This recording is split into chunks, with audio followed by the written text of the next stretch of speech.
하나님 아버지, 이 아침 저희들 다시금 주님의 전으로 인도하여 주시고 예배당에서 찬송하며 기도하는 가운데 이 하루를 시작하게 하심을 감사드립니다.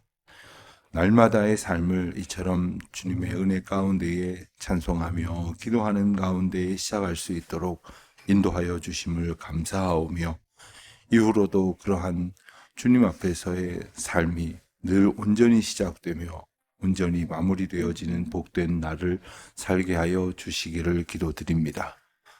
역사의 주인이신 하나님 아버지, 3.1절 106주년을 이제 지나면서 저희 민족의 현실을, 그리고 저희 나라 이 사회가 처해 있는 이 아픔을 하나님 앞에 다시금 고백하지 않을 수 없습니다. 하나님, 저희를 불쌍히 여겨 주시옵시고 주님의 백성들이 주님 앞에 순복하며 세상의 방법으로 다투는 갈등이 여전히 계속되고 있는 이때에 하나님의 방법을 따르지 아니하고 있는 저희들의 불신앙과 어리석음을 자복하며 주님의 긍휼과 은혜를 소원하는 특별한 간구가 저희들 가운데 있게 하여 주시기를 기도드립니다. 아버지 하나님, 특별히 어지러운 상황 속에서 위정자들에게 지혜를 주시고 하나님을 아는 지식과 또한 하나님의 그 엄중하신 통치를 온전히 의지하는 마땅한 사고를 가질 수 있도록 주님 도와주시옵시고, 어찌하든지 이 나라 각계각층에서 애쓰는 모든 이들이 저마다의 위치에서 누군가를 이끈다는 책임감을 갖는 것만이 아니라 나를 이끄시는 분이, 우리를 이끄시는 분이 만유의 주이신 아버지 하나님이심을 언제나 잊지 않는 자들 되게 하여 주시옵소서. 하나님, 저희 교회에 예배당 건축이라는 귀한 사명 주신 것을 참으로 감사드립니다. 어느덧 공사의 과정이 잘 진척되어 올라가서 이제 지하에 있는 부분들을 잘 형성되게 하시고 이제 지상으로 올라오는 구조들을 만들어 가기 위하여 그동안 이제 사용하고 있던 복공이 해체되고 한층 한층 더 차근차근 올라져 가는 과정들을 이제 눈앞에 두고 있습니다. 하나님, 저희를 도와주시옵시고 이 공사의 모든 형편을 주장하여 주시옵시며 특별히 어려운 일 만나지 않도록 주의 평강으로 덧입혀 주시기를 기도드립니다. 하나님, 저희는 이 귀한 대업을 이루기에 턱없이 부족하고 연약하며 어리석은 자들입니다. 힘이 없고 미약합니다.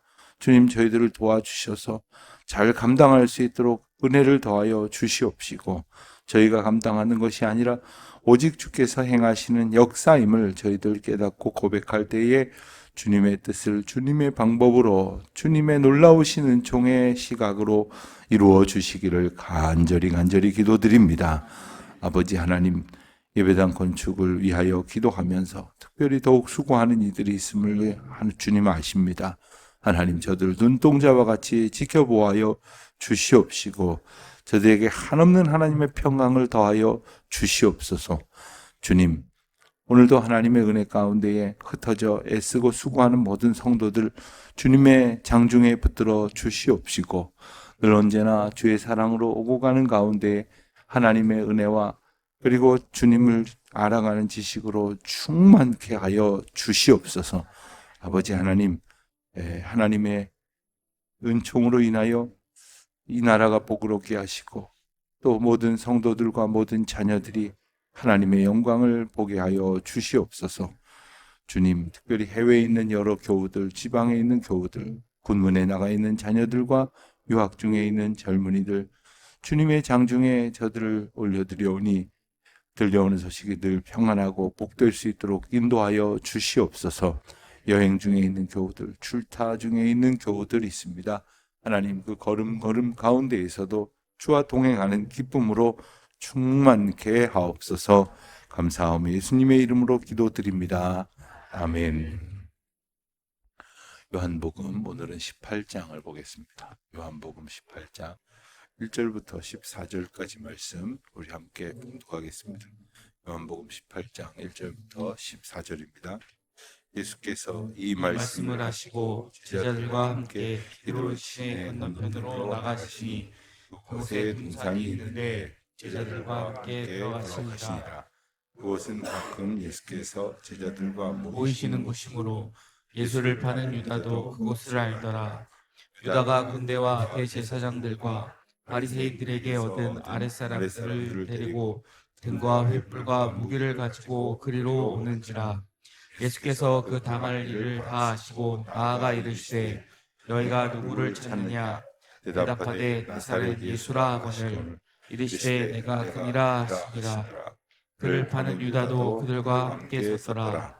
예수께서 그들에게 내가 그니라 하실 때에 그들이 물러가서 땅에 엎드러지는지라. 이에 다시 누구를 찾느냐고 물으신데 그들이 말하되 나사렛 예수라 하거늘 예수께서 말씀하시되 너희에게 내가 그니라 하였으니 나를 찾거든 이 사람들이 가는 것을 용납하라 하시니 이는 아버지께서 내게 주신 자 중에서 하나도 잃지 아니하였사옵나이다 하신 말씀을 응하게 하려 함이로라. 이에 시몬 베드로가 칼을 가졌는데 그것을 베어 대제사장의 종을 쳐서 오른쪽 귀를 베어버리니 그 종의 이름은 말고라. 예수께서 베드로더러 이르시되 칼을 칼집에 꽂으라. 아버지께서 주신 잔을 내가 마시지 아니하겠느냐 하시니라. 이에 군대와 천부장과 유대인의 아랫사람들이 예수를 잡아 결박하여 먼저 안나스에게로 끌고 가니 안나스는 그 해의 대제사장인 가야바의 자손이라. 가야바는 유대인들에게 한 사람이 백성을 위하여 죽는 것이 유익하다고 권고하던 자로라. 아멘. 예수님께서 이 말씀을 하시고, 그러니까 이 말씀이라는 것은 13장부터 16장까지 길게 있었던 마지막 설교, 그리고 뒤이어지는 17장에서의 예수님의 대제사장적 기도를 가리키는 것이죠.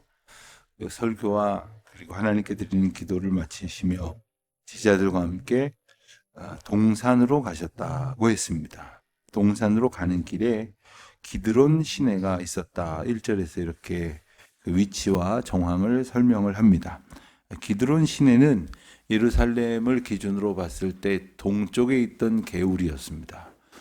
그 기드론 시내가가 한 번 더 이제 언급된 것은 구약 성경에 보면 다윗이 아들 압살롬의 반역으로 인해서 몸을 피하는 장면이 나오는데 그때 예루살렘에서 기드론 시내를 건너갔다.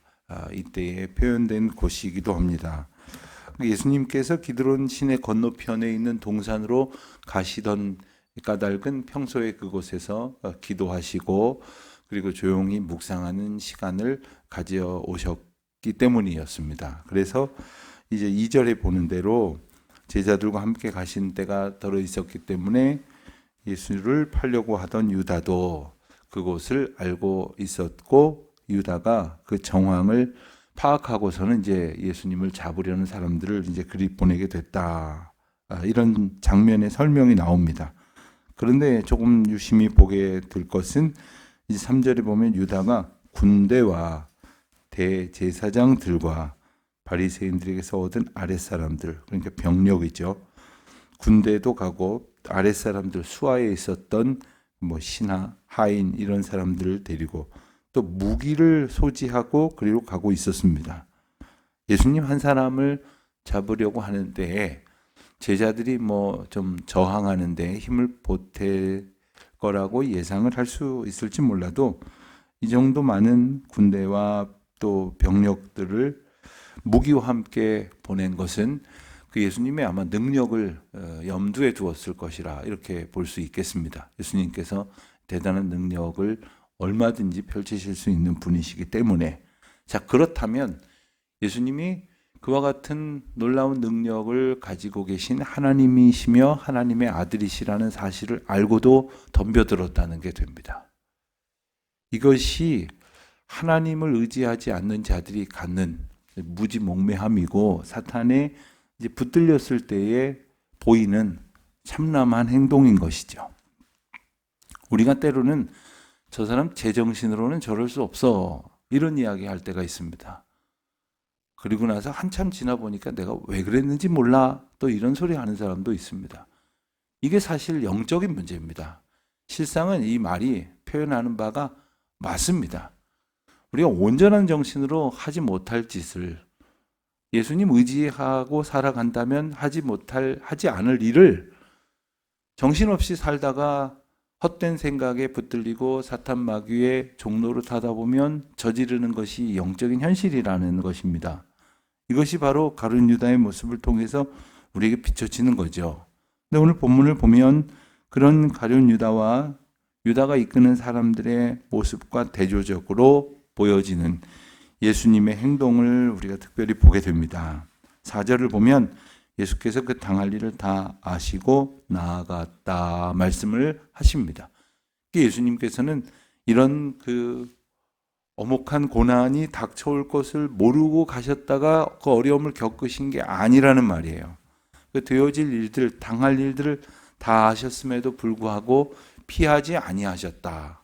이것은 피하고 싶을 마음이 끊임없이 들었던 인간적인 생각을 억누르고 순종할 수 있는 하나님의 인도하심과 뜻이 확고한 상태를 일러주시는 것이죠.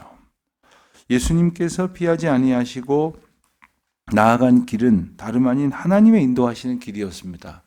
그리고 다른 세상의 방법들을 잠재하시고 물리치시고 오직 하나님의 인도하심이라고 하는 방법 앞에만 직면하셨습니다.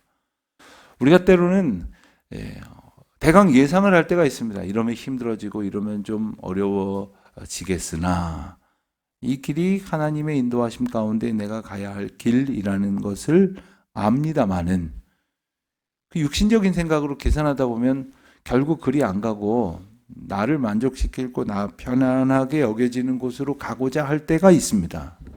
이것과의 싸움이죠, 사실.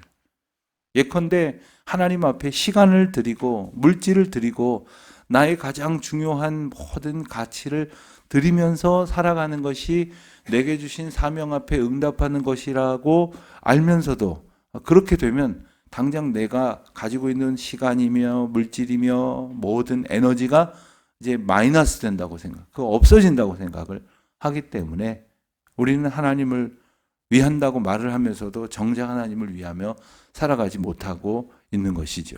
끊임없이 계산을 하고 있는 우리 자신의 모습을 보게 됩니다. 예수님께서는 그들을 향해서 오히려 다가가셨습니다. 물으셨습니다. 너희가 누구를 찾느냐? 예수님이 아닌 척하고 최대한 피해 보려고 하고 그리고 어떻게든 변명을 하려고 하고 상황을 모면하려고 하신 것이 아니라 너희가 누구를 찾느냐라고 그렇게 당당하게 나아가서 오히려 물으셨습니다. 그들이 대답했죠. 나사렛 예수다. 그러니까 나사렛 예수. 무슨 뜻일까요? 그러니까 나사렛 출신의 예수라고 하는 한 평범한 사람을 찾는 것이죠. 예수님을 격화시켜서 살아계신 하나님의 아들로서 인식하지 않고 있고 또한 않으려고 하는 그들의 대답입니다. 그럼에도 불구하고 나는 나사렛 예수로 그쳐질 사람이 아니라 하시면서 뭐 다른 말씀을 하는 것이 아니라 내가 그다, 내가 그니라 하고 당당하게 자기 자신을 반복해서 이제 진술을 하십니다. 나 자신을 피하지 아니하는 이 영적 주권, 그 당당함, 여기에는 바로 하나님께서 인도하시는 길을 주도적으로 마지못해 어쩔 수 없이 끌려가는 것이 아니라 하나님께서 걷고자 하시는 그 길을 순종함으로 주도적으로 자원적으로 걷고 계신 모습을 볼 수가 있습니다. 우리가 신앙생활하는 가운데 있어서 부득이하게 나타나는 삶의 변화가 있습니다. 이것은 사실 우리의 의지가 아니라 성령님의 강권적인 인도하심입니다. 그런데 그때 우리가 어떻게 반응하며 살 것인가, 마지못해 끌려가는 그런 삶이 아니라 하나님의 인도하심 앞에 자원적으로 순응하며 나아가는, 예컨대 교회에서도 어떤 봉사를 합니다. 봉사를 하는데 꼭 보면 다들 하니까 할 수 없이, 나만 안 한다 소리를 듣기 싫으니까 할 수 없이 하는 그런 경우들도 덜어는 있을 것입니다만은 그렇게가 아니라 하나님 앞에서 내가 뭔가 순종하고 뭔가 희생하고 그리고 섬길 수 있는 것이 얼마나 큰 기쁨일까라는 감사함 속에 자원적으로 해 나가는 것. 교회는 강제하는 집단이 아닙니다. 그러나 그 가운데에서도 자원적으로 하나님의 은혜 앞에 기꺼이 순종하는 그 놀라운 은혜의 가치들을 주목하게 하는 귀한 말씀이 바로 오늘 말씀이기도 합니다. 예수님께서 7절 이하의 말씀을 보면서 7절과 8절에 보면 특별한 말씀을 덧붙입니다. 나를 찾거든 이 사람들이 가는 것을 용납하라. 이렇게 말씀하십니다. 내가 너희가 찾는 나사렛 예수다. 그 나를 찾았으니 이 사람들, 즉 내 곁에 있는 사람들은 그저 가게 하라. 다른 해가 입혀지지 않도록 가게 하라. 이런 말씀을 하시는 겁니다. 그것은 9절 말씀에 나오는 것처럼 아버지께서 내게 주신 자 중에서 하나도 잃지 아니하여 싸움나이다 하신 이제 구약의 말씀이 응답되게 하려 하십니다 하는 거예요. 그러니까 예수님께서 마치 제자들에게 내가 어디로 가든지 끝까지 나와 함께 하자 내지는 그들을 의지하여서 그들을 붙들고 있는 것이 아니라 그들은 그들의 길을 가게 하라는 거예요. 이유가 무엇일까요? 우선 소극적으로는 그들을 보호하시겠다는 예수님의 사랑이 있었을 것입니다. 그리고 보호하시려고 하신 사랑 가운데에는 하나도 잃지 않겠다고 고백된 하나님의 말씀이 응하게 되어지기를 원하시는 그 하나님의 마음이 있었죠. 한 걸음 더 나아가서는 제자들이 이대로 예수님과 함께 잡혀가서 그냥 인생의 끝을 낼 사람들이 아니고 하나님께서 맡겨주신 사명이 있다는 것을 지금 깨우쳐 드러내시는 것입니다. 여러분, 오늘 우리가 어떻게 하루를 살아가겠습니까? 때로는 참 어제와 그제와 다름없는 답답한 한날이 펼쳐지겠구나 하는 그러한 탄식 속에, 염려 속에 이 하루를 시작하는 분들도 있을지 모릅니다. 아무런 기대와 소망이 없이, 기대와 소망은 관두고 두려움과 절망 속에서 하루하루를 시작하는 사람이 있을지 모르지만 우리의 하루는 하나님 앞에서 의미 있는 사명이 부여됐다는 깨달음으로부터 시작되는 것을 잊지 말아야 합니다. 나는 하는 일도 없고 예컨대 세상에서 하던 일도 다 마쳤고 변변치 않고 하는 일이래봐야 남들 앞에 내놓을 것도 없고 이런 식으로 어떤 그 직업적인 가치에 매몰되는 것이 아니라 내게 부여된 하나님께서 주시는 그 모든 일상의 사명들이 있다는 거예요. 내가 어떤 말과 어떤 행동과 어떤 표정으로 어떤 세상을 향한 반응으로 살아가느냐가 사실 우리에게 있어서 어떤 그 사명이라고 하는 것을 기억을 해야 합니다. 어느 약국에 그 간판도 교회 다니는 사람의 티가 탁 나는 그런 제목의 간판을 붙이고 그리고 그 가운데 가면 찬송가가 늘 은은히 울려 퍼지고 그리고 덜어는 이렇게 전도지가 이렇게 쌓여 있는 그런 약국이 있었답니다. 그런데 그 동네 사람들에게 그 약국이 유명한 것은 들어가 보면 전혀 그렇지를 않다는 거예요. 일단 약사님이 제가 그 어느 한 분을 뭐라고 그러는 게 아니라 너무나 이율배반적으로 너무 불친절한다는 거예요. 너무 불친절하고 툭하면 다투고 그리고 다른 사람들한테 응대하는 것이 도무지 그 복음을 드러내고 싶어 하는 거하고 전혀 다르다는 거예요. 아마 그렇게 해놓고 정말 상냥하게 그리고 분주하겠지만 다정하게 사람들이 아파서 오는 거 아닙니까? 뭔가 상해서 오는 거 아닙니까? 치료가 필요해서 오는 것 아닙니까? 그 나름대로 위로하고 그렇게 나아갈 수 있다면 조금만 더 노력해서 큰 은혜를 나눌 수 있을 것 같은데 하는 그런 아쉬움을 이야기하는 말씀을 들은 적이 있습니다. 어디 그런 경우 하나뿐이겠습니까? 우리가 살면서 하루하루 이렇게 살아가면서 만나는 모든 일상의 은혜가 바로 그런 것이죠. 10절 이하에 보면 아주 특이한 장면이 하나 나옵니다.